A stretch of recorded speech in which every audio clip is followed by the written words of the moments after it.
soal nomor 7. Apabila dikaitkan dengan tanggung jawab guru terhadap pembelajaran, PTK dapat membantu guru untuk A. Mengatasi masalah siswa, B. Memperbaiki pembelajaran, C. Berkolaborasi dengan guru lain, D. Berkembang secara profesional.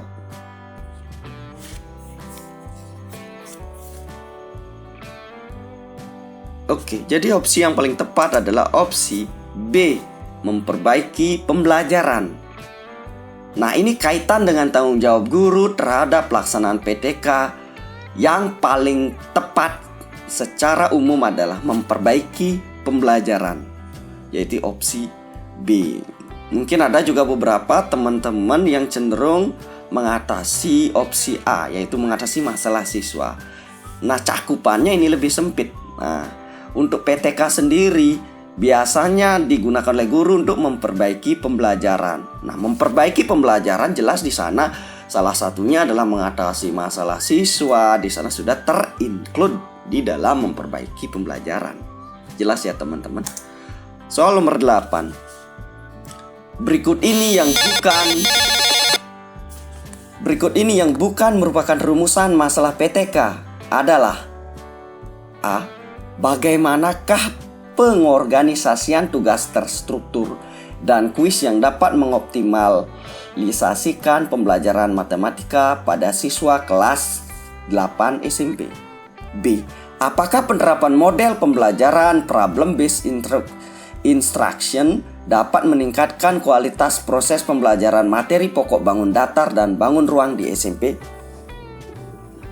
C. Bagaimanakah penerapan model pembelajaran problem based instruction yang dapat meningkatkan kualitas proses pembelajaran materi pokok permutasi dan kombinasi di SMP? D. Apakah terdapat pengaruh pendekatan pembelajaran open-ended ditinjau dari kreativitas belajar siswa terhadap prestasi belajar matematika pada materi pokok statistika di SMA Negeri 5 Cimahi?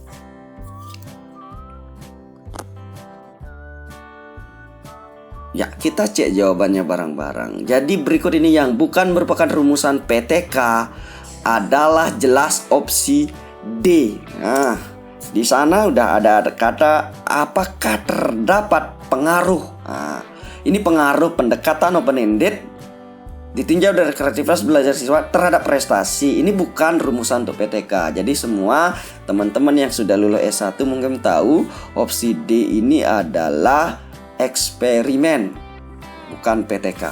Jadi jelas ya teman-teman. Lanjut ke soal nomor 9. Pernyataan terkait pelaksanaan PTK yang tidak benar adalah A. Siklus dilakukan selama relevan dengan perbaikan tindakan.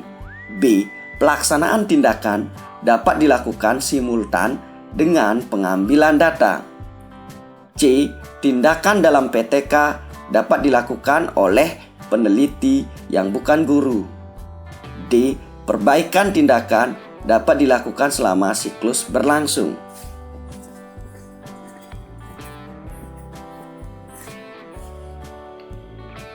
Oke, kita cek jawabannya adalah opsi C.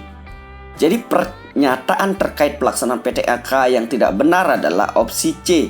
Tindakan dalam PTK dapat dilakukan oleh peneliti yang bukan guru. Jadi jelas sekali di sini ya.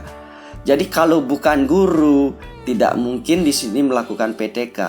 Jadi PTK ini adalah semacam semacam karya yang harus dilakukan oleh guru untuk menangani masalah-masalah yang dialami oleh siswa, terutama dalam pelaksanaan dalam memperbaiki proses pembelajaran. Jadi kalau bukan guru, itu tidak ada kaitannya dengan pembelajaran. Yang dikaitkan dengan perbaikan proses pembelajaran adalah guru. Jadi pelaksanaan PTK yang tidak benar adalah jelas opsi C.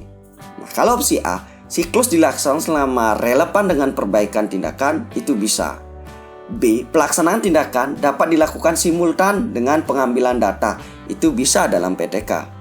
D. Perbaikan tindakan dapat dilakukan selama siklus berlangsung, bisa. Makanya di sini kalau pengalaman teman-teman yang sudah melakukan PTK, siklus itu dilakukan biasanya rata-rata melakukan 3 kali siklus. Nah, jadi proses-proses perbaikan itu selama siklus berlangsung itu bisa dilakukan. Jadi sesuai dengan tahapan PTK itu. Lanjut ke soal nomor 10. Untuk meningkatkan kemampuan siswa dalam memecahkan masalah matematika, beberapa tindakan berikut relevan kecuali A. Menerapkan pembelajaran kooperatif dengan pendekatan masalah yang disesuaikan karakteristik siswa. B. Menerapkan cara menjawab soal yang menuntut siswa untuk menerapkan keterampilan memecahkan masalah. C. Menggunakan lembar kerja yang syarat dengan soal-soal pemecahan masalah secara bergradasi. D. Memanfaatkan alat peraga matematika yang relevan dengan satu atau lebih masalah matematika. Kita cek jawaban bareng-bareng. Untuk meningkatkan kemampuan siswa dalam memecahkan masalah matematika, jadi beberapa tindakan berikut yang relevan kecuali jelas di sini opsi D. Memanfaatkan alat peraga matematika yang relevan dengan satu atau lebih masalah matematika. Nah, kalau kita telah lebih lanjut, nah kemampuan siswa dalam memecahkan masalah matematika, jadi tindakan yang tepat diberikan opsi A, menerapkan pembelajaran kooperatif dengan pendekatan masalah yang disesuaikan karakteristik siswa. Jelas di sini dengan pendekatan masalah, pembelajaran kooperatif yang disesuaikan karakter siswa akan meningkatkan kemampuan siswa dalam pemecahan masalah. Jelas. B. Menerapkan cara menjawab soal yang menuntut siswa untuk menerapkan keterampilan pemecahan masalah. Jelas di sini akan dapat meningkatkan kemampuan siswa dalam memecahkan masalah. C. Menggunakan lembar kerja yang syarat dengan soal-soal pemecahan masalah secara bergradasi. Jelas benar. Kalau opsi D tidak cocok. Jadi alat peraga matematika yang relevan dengan satu atau lebih masalah matematika jadi kurang relevan untuk meningkatkan pemecahan masalah matematika. Lanjut soal nomor 11. Instrumen yang selalu diperlukan dalam PTK adalah kecuali A.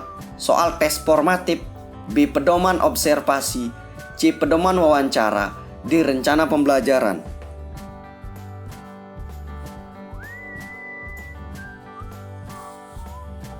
Ya, jadi jelas sekali ya. Instrumen yang selalu diperlukan dalam PTK kecuali adalah C. Pedoman wawancara. Jadi instrumen soal tes formatif sudah jelas. Di sini kita pasti perlukan dalam PTK. Pedoman observasi jelas. Jadi kalau tidak ada pedomannya, jadi kita tidak bisa melakukan observasi.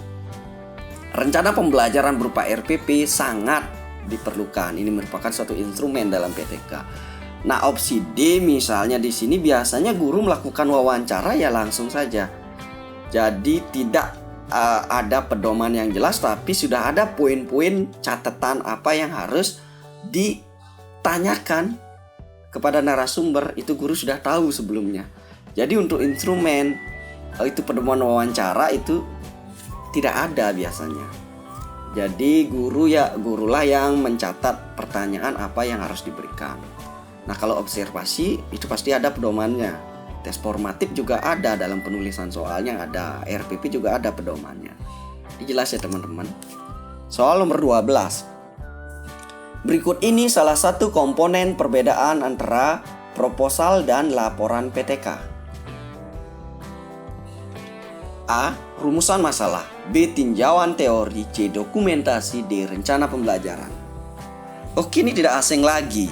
Kalau berbicara mengenai proposal dan laporan, jelas yang menjadi pembeda adalah dokumentasi, yaitu opsi C. Kalau rumusan masalah, tinjauan teori, RPP-nya itu sama saja antara proposal dan laporannya. Soal nomor 13.